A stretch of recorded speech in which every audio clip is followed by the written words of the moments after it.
After narrowly escaping a vote for a formal probe into his appointment of Peter Mandelson, Prime Minister Keir Starmer entered Prime Minister's questions with guns blazing, seemingly confident and ready to rip Kemi Badenoch apart. However, Badenoch did not back down. She fired back without hesitation. In today's video, we break down what happened and why Britain needs a new standard of leadership based on 3 core leadership principles. Let's get into the details. In July 2024, those benches were full of sycophantic questions from adoring new MPs. Yesterday, the Prime Minister was reduced to begging those same MPs to save his own skin. Mr. Speaker, he's broken his promise to grow the economy. The only thing that's grown is the welfare bill. The only thing that's grown is the welfare bill. So can the Prime Minister tell us, how many more people are out of work and claiming universal credit since he took office? Prime Minister. Mr. Speaker, she talks about what we've done in relation to raising people out of work.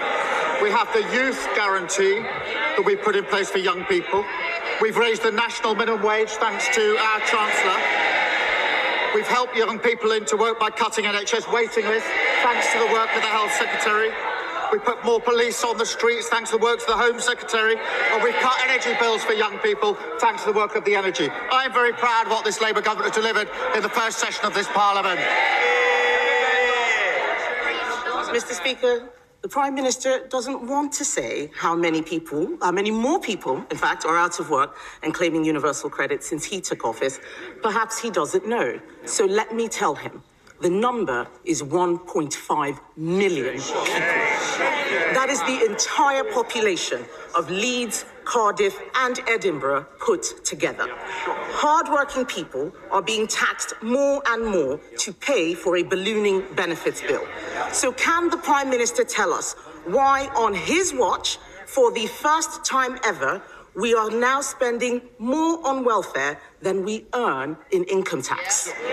Prime Minister. Mr. Speaker, the welfare system she complains of is the one they put in place, Mr. Speaker. And, Mr. Speaker, we are reforming it to improve it. And what did they do when we put that forward? They voted to keep the same broken welfare system.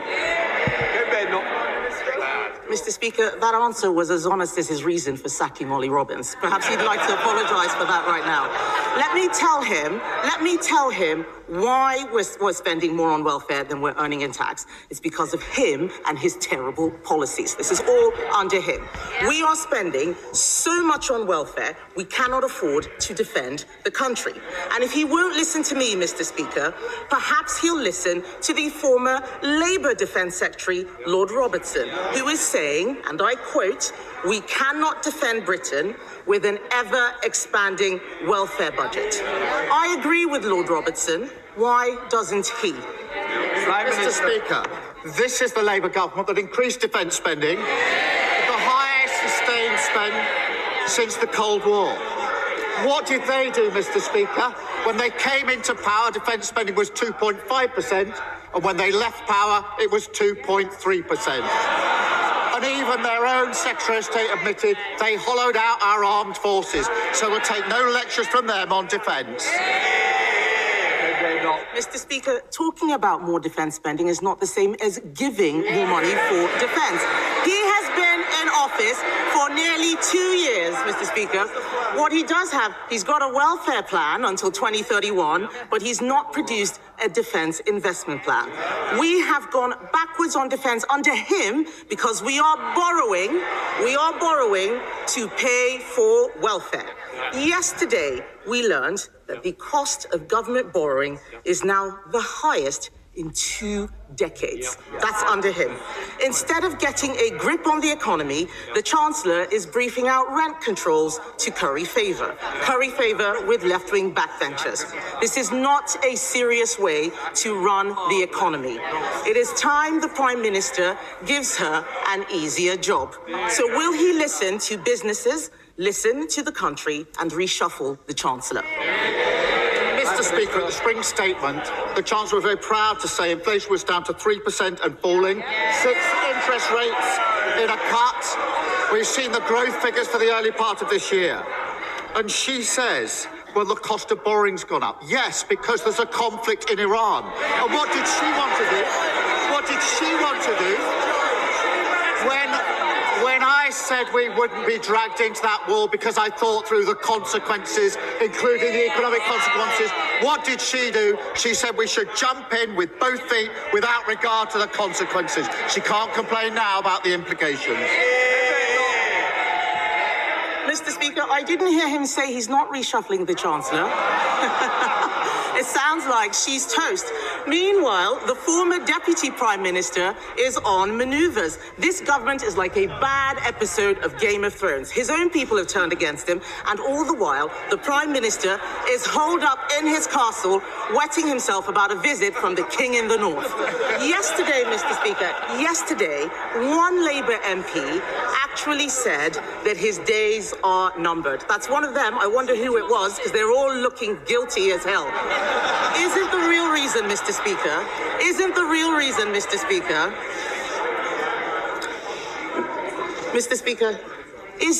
reason the Prime Minister can't cut welfare that he squandered all his political capital saving his own skin? Mr. Speaker, she talks about political games. That's what she was doing yesterday.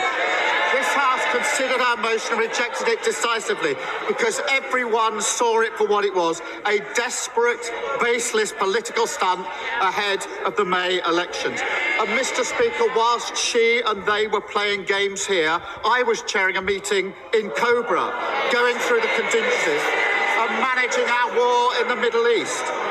Mr. Speaker, they think political games here is more important than managing the implications of the war in the Middle East, which will affect every single one of their constituents. And none of them ask any questions about it. None of them want to debate it. They just want to debate silly political stunts. Because, Mr. Speaker, even though we didn't join the war, no thanks to her, my duty is to protect the British public from the consequences, and nothing is going to distract me from what matters to the British public.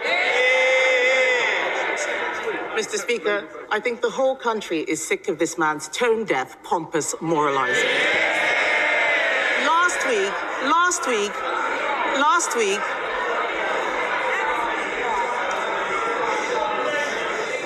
Last week, we all saw him punch the Speaker's chair. This is not a man who is in control. Since the last King's speech, it's been one disaster after another. Cronyism, jobs for friends of convicted paedophiles, peerages for other friends of convicted paedophiles, broken promises on taxes, U-turn after U-turn after U-turn.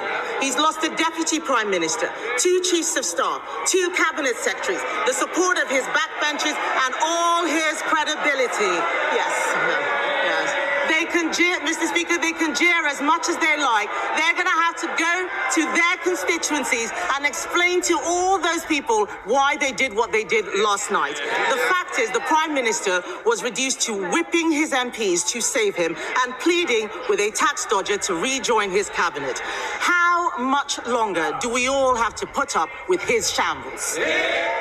The first question Kemi Badenoch put to Keir Starmer during today's Prime Minister's questions was simple. How many people have been pushed onto welfare since his government took office? As per usual, Starmer dodged the question and listed Labour's supposed achievements. Badenoch provided the figure herself.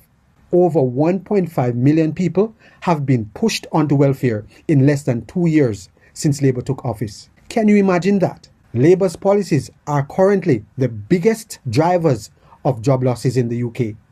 The increase in national insurance for businesses and higher minimum wages are 2 critical factors forcing companies to either shut down, cut staff, or relocate to more business-friendly countries. Even in the midst of this job loss epidemic, the Labour government under Chancellor Rachel Reeves has increased welfare spending, paying more people who can work to stay home, while at the same time hiking taxes on those who do work. Worst of all, welfare spending has outpaced tax revenue to the point where some of these benefits must now be funded through borrowing. While welfare spending soars, our borders remain wide open, allowing illegal migrants to enter without documentation. We don't know who they are or where they are from, yet the taxpayer foot the bill for their welfare. Meanwhile, the nation is at risk as our defense capabilities remain dangerously underfunded. No serious country can survive these kinds of policies. These failures show exactly why Britain needs a completely different approach to leadership. To turn this around, Britain requires a new standard of leadership based on these three principles. Economic literacy.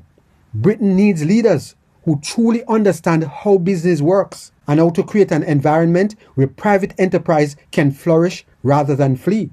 Empowerment over dependency. Leaders must be willing to listen to the people, making the necessary decisions to help citizens become creative and self-sufficient so the country can grow. Authentic responsibility. Britain needs leaders who accept full responsibility for their actions. Leaders who can admit when they have made bad decisions and have the vision to implement the changes necessary for the nation to thrive. The British people deserves no less. Let us hear your thoughts in the comments. If you have benefited in any way from this video, please subscribe, like, share, and be sure to leave us a comment.